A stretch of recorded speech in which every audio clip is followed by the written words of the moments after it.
Muy bien, dejemos esas dos preguntas y después. Bueno, hay un tema fundamental, está muy relacionado eso, porque son decisiones obviamente de Estado. Primero, el Estado no es homogéneo. El antiguo director de la DIAN decía que eso había que cambiarlo. Ahora, él estaba en unas prioridades y logró muchas cosas en la DIAN, y él igualmente dijo que él, ahí en una entrevista que está citada en uno de esos libros, él dice, no estoy de acuerdo con que haya reserva tributaria en las empresas mineras, pero por ahora la hay. Él no se dio la pela de plantear la reforma, tenía otras prioridades. Y en lo de la salud pasa algo similar. Sí hay personas que creen que el tema de salud hay que manejarlo de otra forma, pero es el problema de la debilidad institucional. Indudablemente uno encuentra los registros de morbilidad en todos los centros de salud. Cuando uno va a mirar la calidad de esa información y la centralización y la crítica a la información y la posibilidad de utilizarla, ve que es imposible que exista. No se trata de que un estudio de impacto ambiental entonces ahora tenga que hacer el análisis de la relación entre el ambiente, sino que un observador externo tenga la información ambiental, tenga la información en salud, puede hacer análisis y adicionalmente, ayer la Drummond dijo una cosa que yo no sé cómo interpretarla. Dicen que ellos querían hacer un análisis epidemiológico y que el Ministerio de Ambiente no los dejó hacerlo. No me puede caber en la cabeza que una empresa, primero que todo, no lo dejen hacer un análisis. ¿Cómo así que una autoridad no lo deja hacerlo? O estaba haciendo una acusación al Ministerio de Ambiente muy fuerte. ¿Cómo así que le impidió hacer un análisis epidemiológico que ellos querían hacer? Pero ese es el tipo de situaciones. Pensé que me estaba hablando del ranchería porque el argumento de haber suspendido la desviación de ranchería fue precisamente por la caída de los precios, eso fue del carbón. Entonces dijeron, no, con esos precios. ¿Cuál es el problema que hay? Ellos tienen una necesidad de hacer su imagen al exterior, a sus accionistas. Y generalmente tratan, es un comportamiento bastante novedoso, común en ellos, atribuirle, sin decir mentiras, unas razones hacia el exterior y otras razones hacia el interior. Al interior dicen que ellos renunciaron a eso porque hay grandes riesgos. Al exterior dicen que el precio del carbón les llevó a dejar en stand-by el proyecto. Uno dice, mire el peligro que hay. Cuando vuelvan a subir en todos los precios, esas que ya fueron polémicas, que se consideraban superadas porque habían ganado la posición contraria, van a revivir cuando suban los precios. Entonces, eso es una preocupación muy grande que hay sobre ese tipo de cosas. Y bueno, Néstor Eduardo, Laura y Ángel Felipe.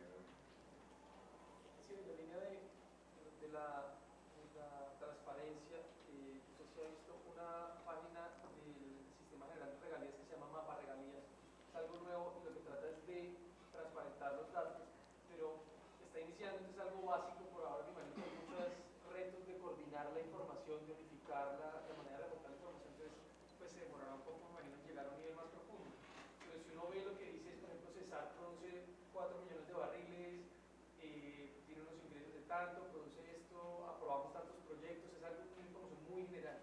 Entonces, si pudiéramos irle metiendo cosas muy puntuales que incrementen la transparencia, ¿qué cosas debería incluir? Se me ocurre, por ejemplo, el tema del tributario, pero vimos que si incluyen esa gráfica, que es muy general, pues uno dice, perfecto, y realmente no hubo transparencia. Entonces, ¿qué elementos podríamos incluir?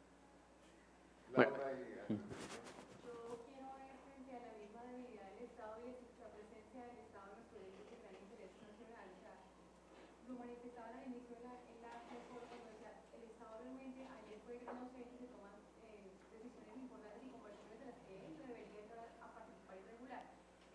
Esos proyectos que son mineros, que tienen un gran interés, esa presencia del Estado se sujeta a lo ambiental, a la visita que hace el Ministerio por 5 días de seguimiento cuando hace anualmente y si no se aplaza a 2 años o 3 años de acuerdo a lo que era, y que a la misma regulación de la información que se está entregando como minera o empresa petrolera pues no tiene por qué el Ministerio no podría dar esa regulación en la profundidad del informe, porque uno puede cumplir haciendo el informe de calidad de aire, el informe físico-químico del agua, pero jamás lo cruza con salud y en algunos momentos asume posiciones como decir, sí, yo entregué la información, está en el ICA, revise usted.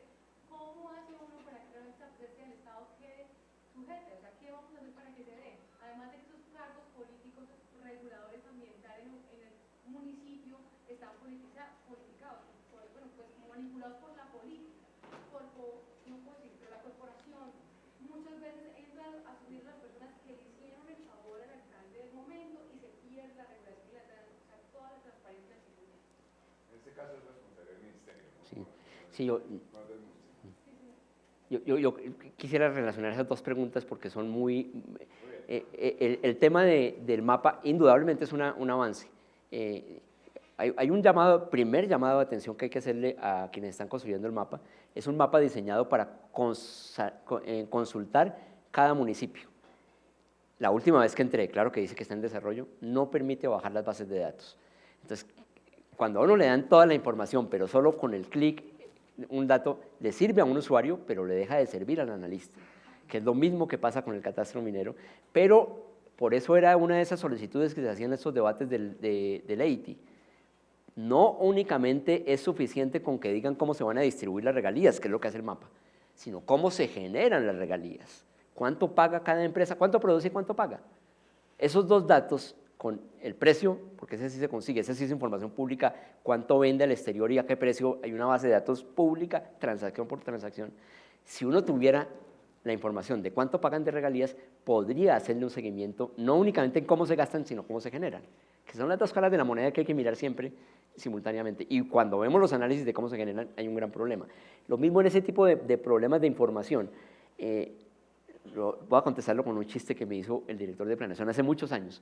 Todavía no existía la proliferación, no había internet todavía, y todos los documentos de planeación decía circulación restringida, no divulgar, no distribuir. Y yo, que siempre he sido un fanático de la información pública, les decía, oiga, ¿ustedes por qué a todos los documentos le ponen esa señal? Y se voltea y me dice, es que nos da vergüenza que los conozcan. Eso puede estar pasando con la información ambiental. Mire, uno sí entra a esos informes y realmente dan tristeza lo que son los informes de cumplimiento ambiental. Las empresas dicen lo que quieran, el funcionario de la autoridad le cree, pero es mucho más lo que refieren a que cumplí con tal cosa, a que digan el resultado del cumplimiento. Lo importante no es que hizo la acción, lo importante es que vean a ver realmente, y eso solo se puede hacer con las bases de datos completas, porque si dan el resultado final, uno dice, oiga, ¿y yo cómo hago para saber que ellos sí pusieron toda la información que tenían? No, lo que tiene que haber transparencia, que entre otras es mucho más fácil. En lugar de hacer todos esos ejercicios por presentar de una manera súper atractiva y bonita y todo eso, que no en lugar, me corrijo. Además de hacer todo eso que va para cierto público, deberían hacer todo el esfuerzo porque el microdato que genera, que todo es información pública a diferencia de información censal y cosas de corrijo, el censo del 2005, ustedes entran en una cosa Redatam, del DANE, que se lo regaló Naciones Unidas, y entran y encuentran el dato censal de los niveles por manzana. Todos los datos censales por manzana los encuentra uno. ¿Por qué la información de estos procesos? Generación de regalías, los planes de manejo ambiental y el cumplimiento de los planes, ¿por qué no establecen unos sistemas estandarizados de generación de información básica que permita ver el resultado de todos esos procesos? Y que cualquiera tenga acceso a esa información, generar un debate y podían florecer las tesis de maestría y de doctorado sobre los temas que son de altísimo interés y no simplemente con la información ya filtrada y procesada de acuerdo a los intereses de la empresa, porque eso sí, el ministerio, con esa capacidad institucional que tiene, el ministerio nunca lo logrará, nunca. Y a propósito de las corporaciones, en carbón y en níquel hay un parágrafo en la ley de regalías que es absolutamente, en mi concepto, pues yo soy economista, pero estudié en el externado que era requisito ver derecho constitucional y derecho institucional para graduarse economista, es una ventaja que entonces uno puede hablar con los abogados y les entiende, no que uno sepa de derecho, sino que quienes ven ese parágrafo que dice, la Constitución dice que se cobrará las regalías del 10% en carbón, perdón, que las regalías se cobrarán, esa es la ley, se cobrarán como contraprestación por la utilización del recurso sin detrimento de las contraprestaciones contractuales, la frase de la Constitución. En la ley dice las regalías del carbón son del 10% y por ahí en un parágrafo dice ese 10%, 5 puntos son contraprestaciones contractuales. Fíjense, ¿para qué? Para darle recursos a la corporación. Y en níquel hacen lo mismo. Y obviamente entonces la autoridad ambiental por ese fenómeno quedaron muy agradecidas y son, digamos, no son una voz importante ahí, pero además le quitaron toda la responsabilidad de controlar a las mineras, prácticamente toda. Hay un tema sobre la parte epidemiológica que es bastante inexplicable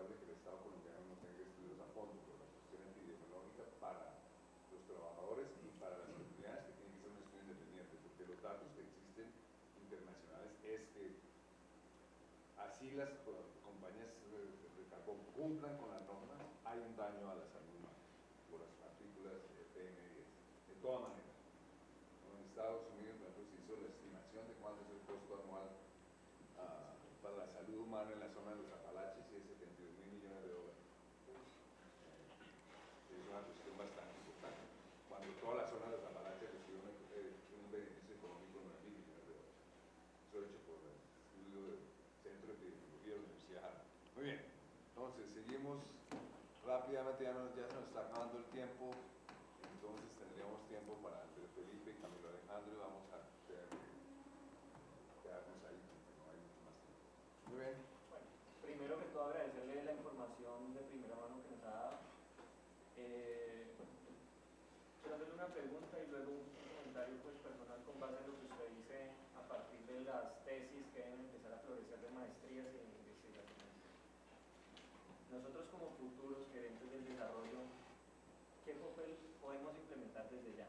No esperar a que se termine esta maestría para empezar a ver que los contratos están mal firmados, que a la hora de ejecutar los contratos, que ya con la poquita plata que está llegando, se están yendo a corrupción también. Entonces, quiero es que un consejo a la hora de decir, mire, usted puede enfocar como una tesis de maestría hacia allá, hacia acá, y ya. Camilo Alejandro. No, yo retomo rápidamente lo que hablábamos de las cosas. No será conveniente separar esa minería a gran escala de explotación de las otras minerías un poco porque en estas gráficas queda claro y hay unos contratos que usted lo menciona todo el tiempo en el discurso, pero yo creo que hay muchas diferencias entre las minerías, así hayan unas de gran escala que tienen un diferente impacto, sobre todo también incluso desde el punto de vista de los estudios epidemiológicos, calidad del aire y no solo es calidad del aire, sino es mucho más el refinamiento de esos modelos de dispersión y emisiones versus calidad del aire. Es que todas las actividades pueden generalizar. Usted puede estar en un área donde hay otras actividades que están afectando la calidad del aire que no es esa única. Seguramente están muy relacionados, pero yo creo que hay que ser muy responsable a la hora de afirmar que por ejemplo la estación de calidad del aire medio no toda por responsabilidad de una sola persona. Entonces era eso. Bueno, quiero relacionar las dos por lo siguiente. Hay un profesor aquí de la Universidad de los Andes que tiene una iniciativa que no ha madurado, pero que está cogiendo mucho eco en los sectores de las zonas mineras, hacer programas de veeduría ciudadana de la actividad minera en Colombia. Y creo que hay un terreno muy importante en relación con ese tipo de temas. Yo sé que hay ausencia de mucha información, nuevamente reitero, hemos sido muy cuidadosos en todas las áreas, en tratar de hacer especificaciones en los detalles. Pues obviamente yo puedo decirlo con más certeza en la parte que una característica de todos estos libros, cada capítulo está firmado por su propio autor. Eso ahí tenemos, a pesar de que tenemos ciertos consensos, somos responsables de lo que decimos ahí. En este yo sí he tenido mucho el cuidado de decir exactamente a qué estoy haciendo referencia, y en los encadenamientos que se preguntaba, ahí en el libro 3, específicamente sobre encadenamientos, diciendo cuándo contamos con información de las empresas, cuándo tenemos que hacer supuestos de comportamiento de las empresas, y en el tema ambiental, obviamente esa posibilidad de análisis es la gran restricción que hay, es por supuesto información. El problema de información yo quiero resaltar, no es simplemente que estemos muy atrasados y tecnológicamente estemos muy atrasados.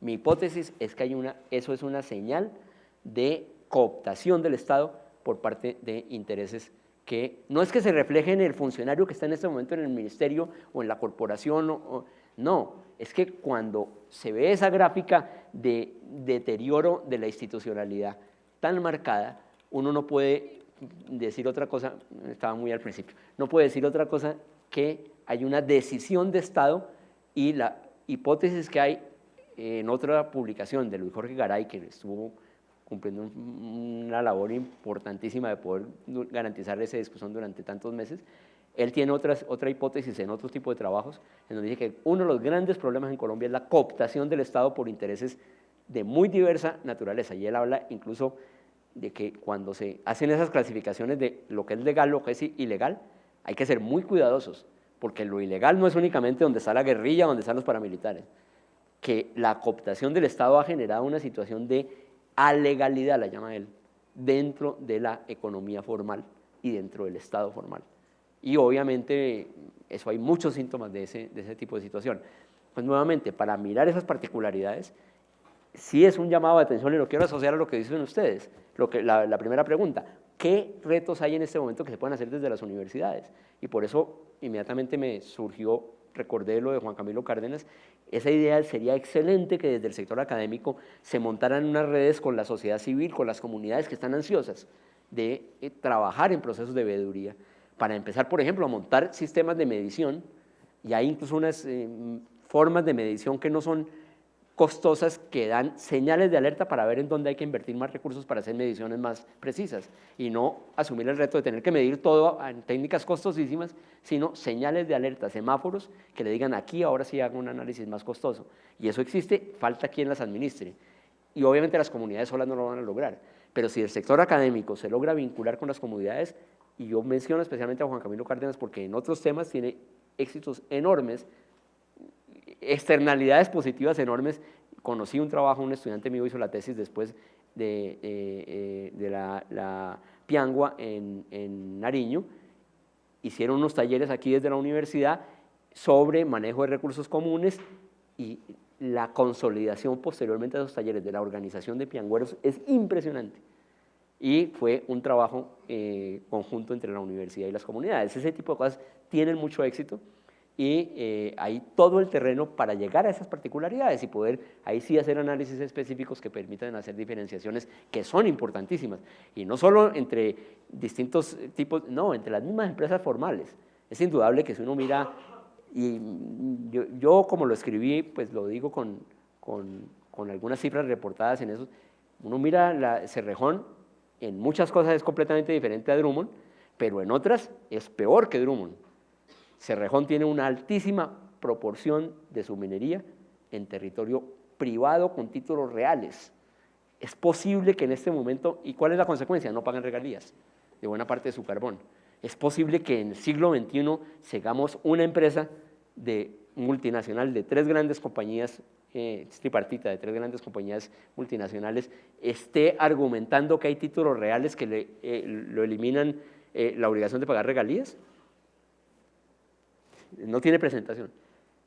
Otra cosa distinta es que el ciudadano que tiene ese título tenga que hacer una negociación y la empresa tenga que hacer negociación con ese ciudadano como un costo adicional de una situación legal que es respetable. Pero que eso lo excluya de pagar regalías en el siglo XXI, eso no tiene ningún... En el oro sucede lo mismo. Mineros S.A., buena parte de su producción con títulos de propiedad privada del subsuelo que no pagan regalías, títulos reales. Es decir, la corona española está definiendo todavía nuestro sistema de regalías en Colombia. Muy bien.